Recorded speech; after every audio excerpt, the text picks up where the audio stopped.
서양 건축은 석조가 주류이고 우리 동양 건축은 목조를 기본으로 발전해 왔습니다. 그렇지만 돌과 벽돌이 주류인 서양 건축도 지붕만큼은 목구조로 대표적인 파르테논 신전이나 고딕 성당 들 모두 지붕은 목구조 방식입니다. 최근 2019년 파리 노틀담 성당 화재 때 소실된 부분도 바로 목조 부분입니다.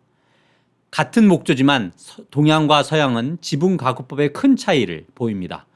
처마의 돌출과 목조의 구조미를 중시 여긴 동양은 석가래를 강조하며 이를 받치는 부재 위치를 조절하여 지붕 가구를 완성하는 방식이지만 서양 건축에선 처마 돌출이 큰 의미가 없는 데다 별도 천정으로 지붕 가구를 모두 가리기 때문에 목구조는 지붕 경사를 해결하는 것만이 주안점이었습니다. 부재 방향도 동서양이 달라서 우리는 최종 부재가 지붕 경사 방향이지만 서양은 반대로 최종 부재를 수평으로 설치하고 마감재를 붙이는 방식입니다. 오늘은 서양 목조와는 완전 다른 세계인 우리 건축의 가구법에 대해 살펴보도록 하겠습니다. 생활 용어에서 가구는 보통 퍼니처를 말하지만 오늘 영상에서 말하는 가구는 목조를 짜맞추는 구법을 말합니다. 비슷한 뜻으로 결구라는 말이 있는데 이는 보다 작은 맞춤을 의미하므로 두 말을 구분해서 사용하도록 하겠습니다. 우리 건축의 중요 요소인 석가래는 지붕재를 받치는 구조 부재이면서 동시에 처마 부분의 끝단을 마무리하는 먼내기용 부재입니다. 이 촘촘한 석가래를 받치는 부재가 도리로 옛 문헌의 길도의 마을 이자로 표기되는데 한자의 뜻은 없는 우리말의 이두식 표기입니다. 양쪽의 도리를 수평으로 잡아주는 부재를 보라 하며 보통 대들보, 중보, 종보로 구분하여 부릅니다. 보통 눈에 잘 띄는 보가 중요하다고 생각하기 쉽지만 한옥에서 보다 근원적인 건 도리 디자인입니다. 가구법도 이 도리 숫자를 기준으로 3량가, 5량가, 7량가로 구분합니다. 도리 숫자가 홀수인 이유는 꼭지점을 기준으로 앞뒤 대충이기 때문이죠. 대개 기둥 위에선 출목을 두어 도리를 안팎으로 거는 형식이 많은데 이 부분은 도리 하나의 역할을 둘셋으로 분리한 것이므로 기둥 상부는 모두 하나의 도리로 카운트하는 것이 일반적입니다. 그럼 세부적으로 살펴보겠습니다. 삼량가는 도리가 3개 있다는 뜻으로 지붕을 경사지게 만들기 위한 최소 단위입니다. 한옥의 기본 형식이기 때문에 주로 대문체나 행랑체 같은 부속 건물이나 작은 규모의 살림집에 적용합니다. 앞뒤의 기둥 상부를 들보로 연결하고 대공을 세워 종도리를 거는 형식으로 이때 석가래는 종도리와 처마도리를 일직선으로 연결하는 단일 부재가 됩니다. 단출한 구조이므로 지붕도 맞배나 우진각 지붕이 대다수이고 처마 부분 석가래는 당연히 호처마가 일반적입니다. 드물게 3량가의 한쪽 방향만 만드는 2량가가 있는데 수영 화성 봉돈의 부속 건물같이 외쪽 경사인 건물이 해당됩니다. 현관 8자 정도 건물은 3량가로 해결이 가능하지만 10자 이상의 규모가 되면 도리의 개수를 늘려 5량가로 계획합니다.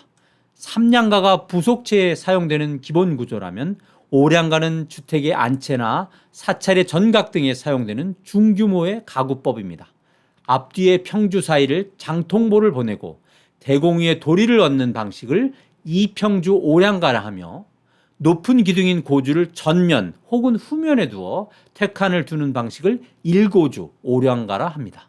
일고주 5량가는 살림집처럼 전면에 택칸을 두는 방식을 두거나 사찰 전각처럼 퇴칸에 불단을 배치하는 등 다양하게 응용할 수 있는 방식입니다. 그 외에 중앙에 평주를 두는 3평주 5량가와 실내의 높은 공간이 필요할 때 쓰는 2고주 5량가 방식도 있습니다.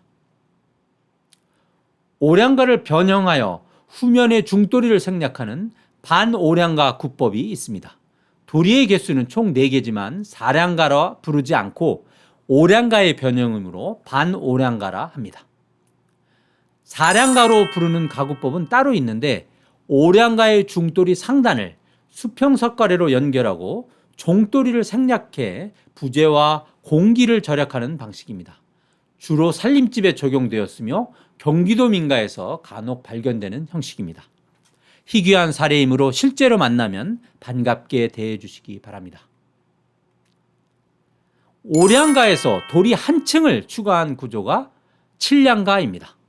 살림집에서는 찾기 어렵고 대부분 궁궐, 전각이나 사찰 대웅전에서 볼 수 있습니다. 칠량가를 적용할 크기가 되면 높은 고주 도입이 필연적인데 대부분 고주를 2개 적용하는 이고주 칠량가 구법이 많이 쓰입니다. 금산사 대적광전, 봉정사 극락전에서 용례를 찾을 수 있습니다. 불량가 이상은 면적 대비 많은 부재를 결구해야 하므로 특수한 경우에만 볼 수 있는 드문 형식입니다. 가구법이 단순해지기 이전인 고려시대 건물의 형식으로 부석사 무량수전과 수덕사 대웅전처럼 보위에 도리를 추가해 화려한 기법을 보여줍니다. 조선시대라면 칠량가로 풀었을 방식을 클래식하게 해결한 사례라 할 수 있습니다. 그 외 우리나라 단일 건물 중 최대 규모인 경복궁 경회루의 경우 11량가 크기로 대규모 경관의 웅장한 해결 방식을 보여줍니다. 구체적으로 가구를 나누는 법을 말씀드리죠. 보통 중도리의 위치를 전체 경관의 3등분 지점에 두는 3분 변작과 4등분 지점에 두는 4분 변작이 있습니다. 3분 변작은 비교적 작은 목재량으로 건물을 구성할 수 있어서 살림집에 많이 채용하고 4분 변작은 건물이 높고 합각이 커지며 용마루도 길어지므로 규모 있는 전각에 도입하게 됩니다. 세부 비례를 3분 변작을 예로 잡아보겠습니다.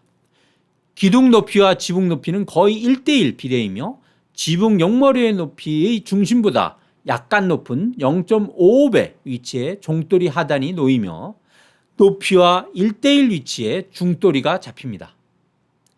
중돌이와 처마돌이는 0.45대 1 정도로 잡을 수 있습니다.